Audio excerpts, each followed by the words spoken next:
Hello guys,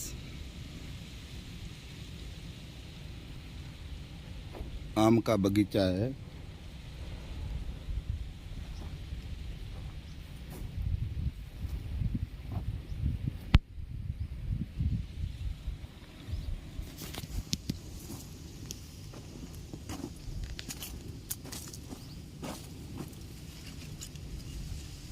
ये पूरा पक्का हुआ आम है। केसर केरी बोला जाता है इसको।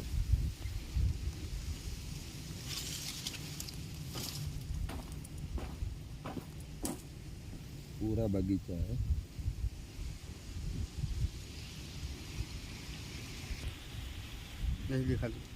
गाइस आ છે સુરમો।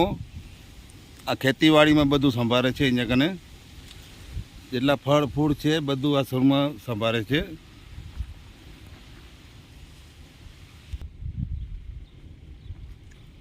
ગાઈસ આ છે પપીતા, બેગન ફ્રૂટ છે, ખારકું છે।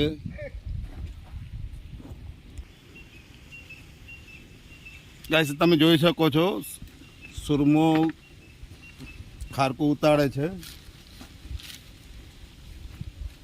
આ એટલા માટે ઢાંકી છે કે કીડો ન પડે। સુરમા આને ઢાંકવાથી શું થાય? कीड़ा नहीं पड़ी। કીડા નહીં પડે ને? સારી સારી કાળી ના પડે, ડાઘો ના પડે એના માટે હે ને। ढोकली से આ મેઠી શકે।